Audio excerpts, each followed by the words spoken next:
Welcome to Rebel Speak and Isaiah Meanderings. Today we're going to finish up Isaiah 44, and originally I was going to do 44 with 45 because they do go together, this part, but this actually really is fitting with what I'm feeling in prayer for just any of us that are in the midst of circumstances that feel degrading and lost, and we can't quite catch the right perspective on our self-worth. And let God speak. Let God speak this word. This is what Yahweh says, your Redeemer.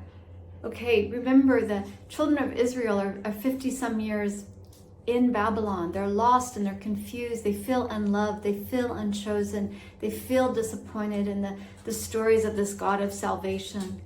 And God's stepping into their storyline. God's always been in their storyline. God told their foreparents, look, there's so much rebellion in you. You won't listen to me. You're plugging your ears and saying, blah, blah, blah. We can't hear you. We don't care. And God says, okay, I'm going to get you in a position where you can hear and you do care. And now they are in that position and they do care and they can hear, but what's there to hear? And God's speaking. God's speaking redeeming love. This is what Yahweh says, your Redeemer who formed you in the womb. I want to speak. I'm just going to continue kind of adding this on to my be encouraged from today. The God who formed you in the womb, Israel. And I want to speak that to your individual personhood. You are not a haphazard creation. You are not, nothing about you is like kind of a mixture of good and bad. Some days I have good days where I like who I am, and then other days I'm just mocked by my inabilities. No, God is the one, the God of Israel, who formed you in the womb. Israel, God's speaking to the children of Israel that feel abandoned in Babylon. And something about your life and your purpose might feel abandoned right now. You're not abandoned. Yahweh, who formed you in your mother's womb. And Israel, I'm bringing these two thoughts together. I am Yahweh, who has made all things. Don't lose perspective. God feels passionately about God as creator because God knows the worth and value of all that God has created. And this is a word to Israel, but I'm going to speak it a little bit more meditative today, individual. But don't lose sight that this is a word to Israel, who has made all things, who alone stretched out the heavens. There is no other creator. There is no other meaning. There is no other purpose.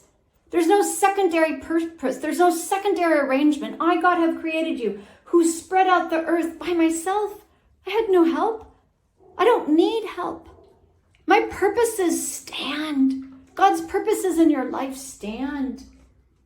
Who foils the signs of false prophets. These self-prophets that spoke things that didn't come true. And make fools of diviners. These folks that are trying to help you sort out your worth and your value, and their words don't have that capacity, don't have the power. God's words have the power to speak a word and put things right. To speak love through and through into you. To tell you, no, you are purposed for great and beautiful, meaningful truth. I purposed you that way.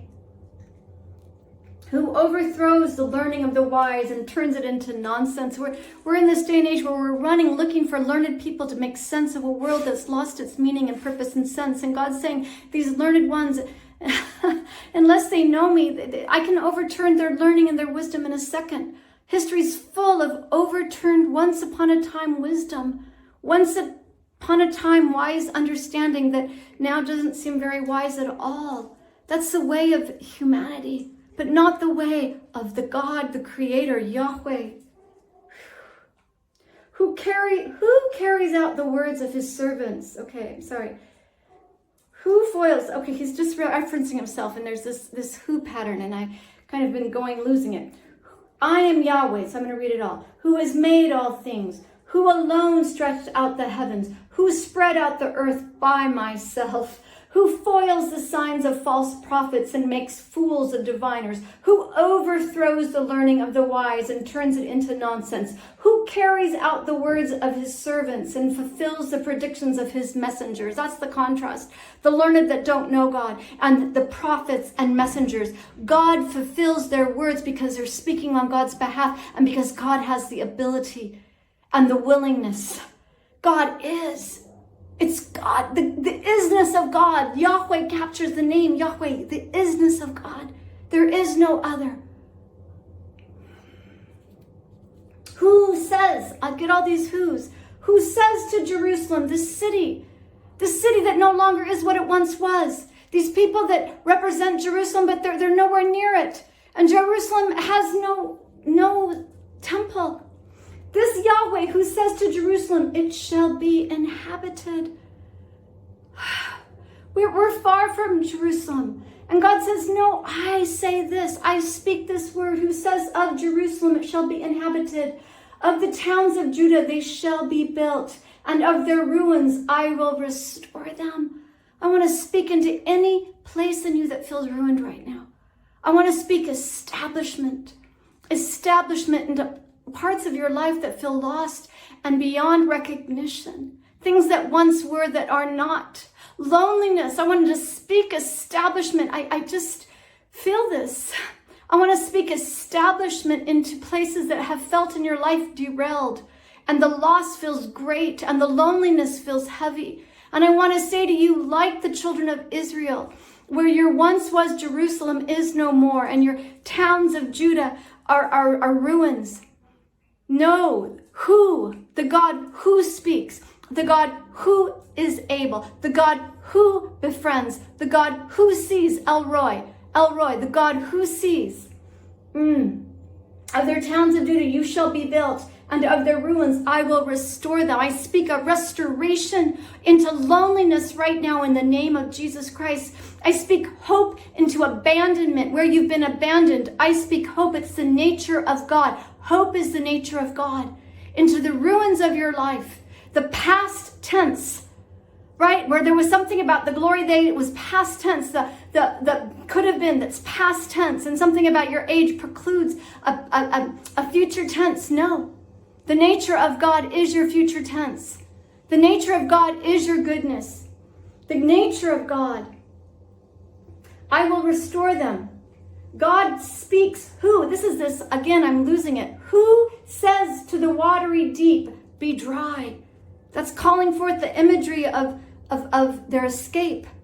But it's also the imagery of God's nearness and dearness and faithfulness. This event in their history stands as the way they know God's goodness and how God's goodness speaks into their current disappointments.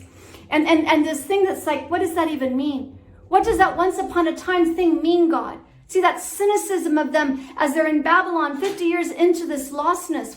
What good is this once upon a time language?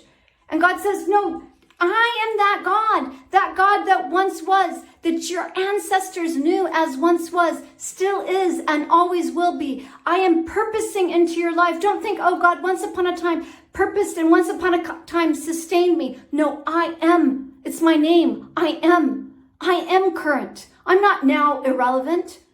I'm not like those other gods, sometimes able, sometimes not, sometimes good luck, you know? They put their trust in, what is it, a broken clock is right twice a day? No, I speak life. I'm speaking life. I'm purposing life even as this little video is going forward. I'm purposing life. My nature is not to stop purposing life into your situation and circumstance. You feel abandoned. I'm purposing life into you. Israel, I'm purposing life into you. I'm the God that purposes life. Everything I create is purposed. It's purposed, full of life. You are not abandoned. Don't mistrust. Don't distrust. Speak a word of trust because it's the nature of I'm trustworthy. I'm not a broken clock that's sometimes right and sometimes irrelevant. What does he say? The Lord who says to the watery deep, be dry, and I will dry up your streams. Who says of Cyrus, and this is where we're going to go next week into Isaiah Meanderings, who says to Cyrus, these people have no hope. Babylon's the greatest power they can imagine, and God's calling Cyrus from the north, from Persia. God has a plan. So he's saying to them, no, I'm the God who, and all of this, who. I hope you go back and read this last little bit of Isaiah 44, where there's just God's declaring who God is. And I want you to speak who God is. I want you to think of everything God's ever done on your behalf. And just know the God who was there at my birth. For me, when I was a little girl, I was rolling off a cliff.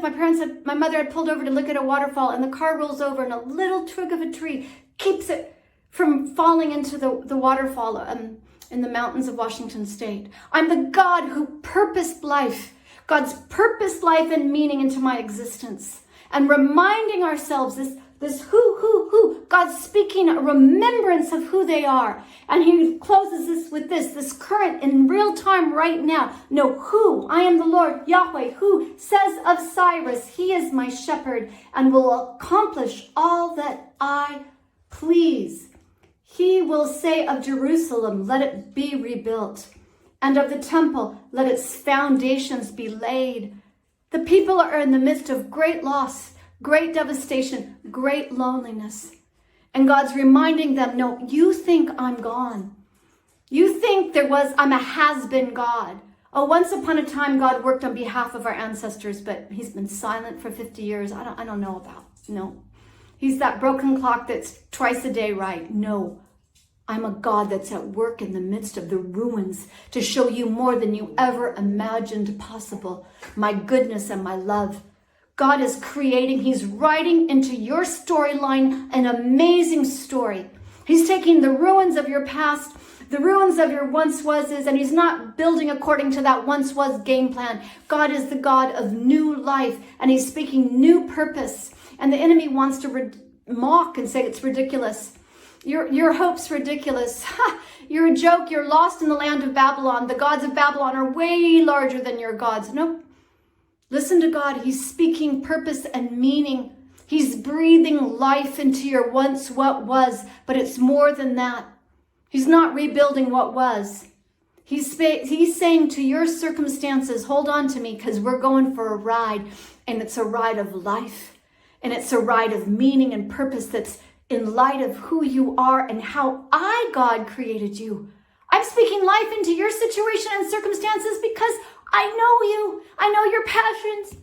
I know your dreams. I know your loneliness. I created you lonely. I created you hungry. Ooh. I created you for the good things. It says in Psalm, open your mouth wide. I want to fill it.